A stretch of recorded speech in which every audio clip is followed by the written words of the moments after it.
Assalamualaikum warahmatullahi wabarakatuh. Ini adalah kisah ketika malaikat Harut dan Marut diberi syahwat oleh Allah Subhanahu wa Ta'ala.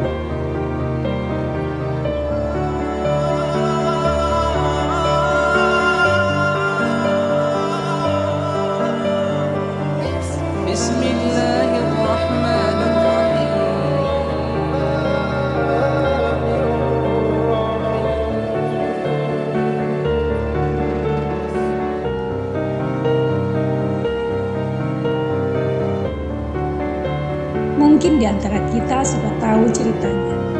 Namun bagi yang belum tahu, bagi yang sudah lupa, ikuti cerita ini. Tapi kalau sudah tahu pun, tidak salahkan untuk kembali diingatkan dan diulang selalu. Memang ilmu itu harus diulang untuk menambah keimanan kita agar kita tidak lengah atau lupa. Jangan lupa juga untuk like, komen, dan subscribe channel ini. Hidupkan lonceng notifikasinya agar mendapatkan pemberitahuan video terbaru yang menarik berikutnya. Baiklah, kita lanjutkan kisahnya.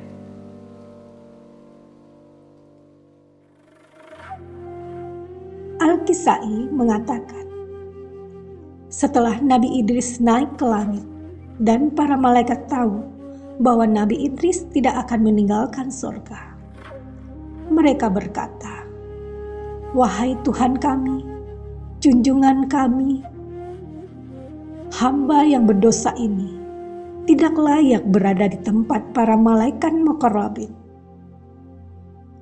Maka Allah mewahyukan kepada mereka, "Sesungguhnya kalian mencemooh anak-anak Adam karena perbuatan mereka. Seandainya aku letakkan kepada kalian apa yang aku letakkan kepada mereka, yaitu syahwat, dan aku takdirkan kepada kalian apa yang aku takdirkan kepada mereka, yaitu kesalahan, tentu kalian akan mengerjakan kesalahan yang jauh lebih besar daripada kesalahan mereka." Malaikat berkata, "Maha suci Engkau, wahai Tuhan kami, tidak pantas bagi kami untuk menentang." Maka Allah memerintahkan mereka memilih 2 malaikat terpilih di antara mereka untuk kemudian diturunkan ke bumi, dan mereka berdua diberi syahwat seperti yang diberikan kepada anak-anak Adam. Atas perintah Allah, mereka memilih 2 malaikat yang bernama Harut dan Marut. Keduanya oleh Allah diberi syahwat dan diturunkan ke bumi dan diperintahkan menjadi hakim, juru pemutus di antara manusia dengan adil. Keduanya dilarang menyekutukan Allah, membunuh jiwa tanpa hak, berzina, dan dilarang meminum arak. Mulailah keduanya menjadi hakim di antara manusia dengan benar di siang hari. Ketika sore telah tiba, mereka berdua berzikir kepada Allah yang Maha Agung. Kemudian mereka naik ke langit. Mereka berdua terus-menerus melakukan hal itu selama 1 bulan. Tiba-tiba, suatu ketika, datang kepada mereka seorang wanita tercantik yang memakai pakaian terindah.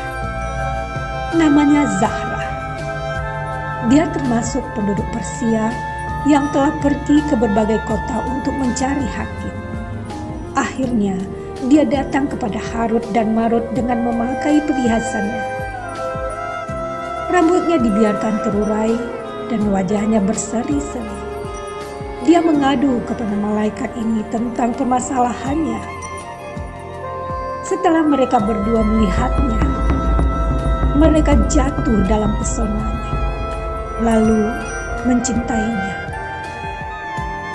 Wanita itu pulang, dan di hari berikutnya dia datang lagi kepada mereka berdua.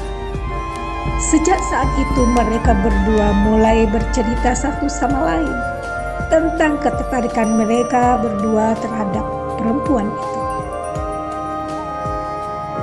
Setelah ketertarikan mereka kian memuncak, mulailah mereka berdua menggodanya untuk menundukkannya. Wanita itu menolak dan pulang.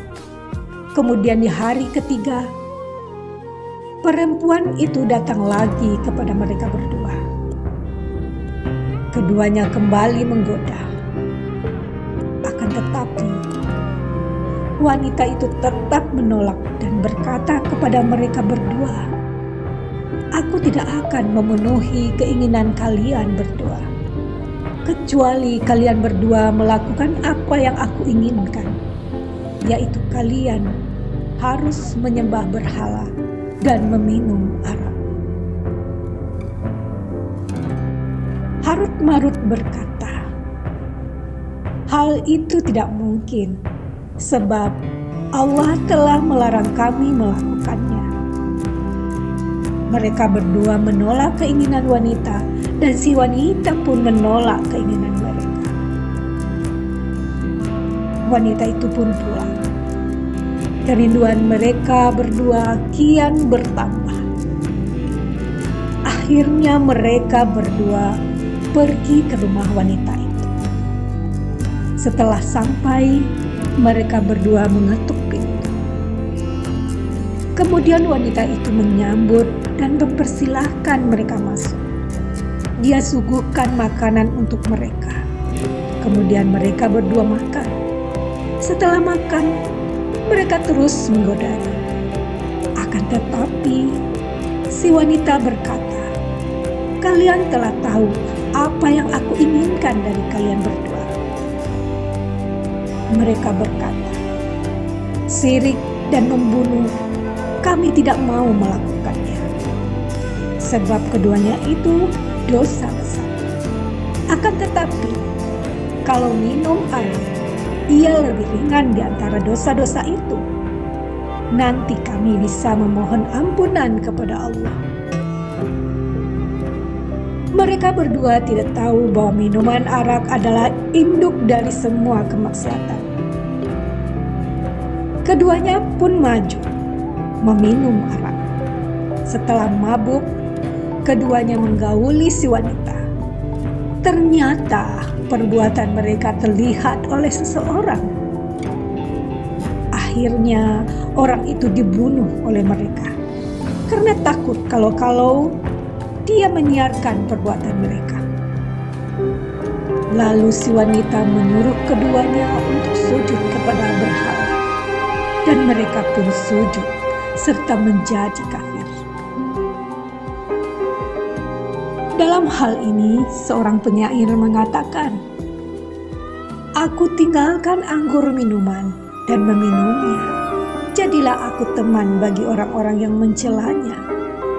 Orang yang meminumnya telah tersesat dari jalan kebenaran dan membuka pintu kejahatan." Al-Kisai selanjutnya mengatakan, setelah Harut dan Marut melakukan perbuatan tersebut, terjatuh ke dalam dosa, keduanya ingin naik ke langit, tetapi sayap mereka tidak menurun. Akhirnya, keduanya tahu apa yang telah terjadi kepada mereka berdua. Lalu mereka berdua pergi mendatangi Nabi Idris alaihissalam. Keduanya menceritakan kejadian yang menimpa mereka dan memintanya untuk memberikan syafaat, pembelaan untuk mereka di hadapan Allah. Mereka berkata kepada Idris, "Kami melihatmu memiliki nilai ibadah yang bisa membuatmu naik ke langit, sebesar nilai ibadah yang bisa menaikkan semua penduduk bumi. Maka berilah kami pembelaan kepada Allah." Nabi Idris melaksanakan permintaan itu, sehingga Allah memberikan pilihan kepada mereka antara azab dunia dan azab akhirat. Mereka berdua memilih azab dunia daripada azab akhirat. Keduanya disiksa di Babil, di dalam penjara bawah tanah. dalam keadaan digantung rantai besi dengan kepala terbalik. Mereka disiksa dengan rasa dahaga, sementara di dekat lidah mereka diletakkan air. Semua asap dunia dimasukkan ke dalam hidung mereka untuk menambah siksaan mereka. Kedua mata mereka dibuat melotot tidak tidur hingga kebiru-biruan, dan wajah mereka berubah menjadi hitam. Mereka akan terus begitu hingga hari kiamat. Wallahu a'lam bishawab. Demikianlah kisahnya ketika malaikat Harut dan Marut diberi syahwat hingga akhirnya disiksa digantung terbalik dengan rantai besi. Sampai sekarang. Sungguh mengerikan, bukan? Dapat kita lihat dari cerita di atas bagaimana Allah sangat memuliakan manusia yang beriman, yang bisa menahan diri dari syahwat dan hal-hal yang diharamkan. Dan ternyata arak minuman yang memabukkan adalah kunci dari kemaksiatan. Karena di saat kita tidak sadar, kita bisa tunduk kepada ajakan setan, menjadi budaknya setan agar menentang Allah Subhanahu wa Ta'ala. Na'udzubillahi min dzalik. Terima kasih sahabatku yang beriman. Silakan share video ini, karena dengan berbagi, sahabat telah menjadi manusia yang bermanfaat untuk orang lain. Wassalamualaikum warahmatullahi wabarakatuh.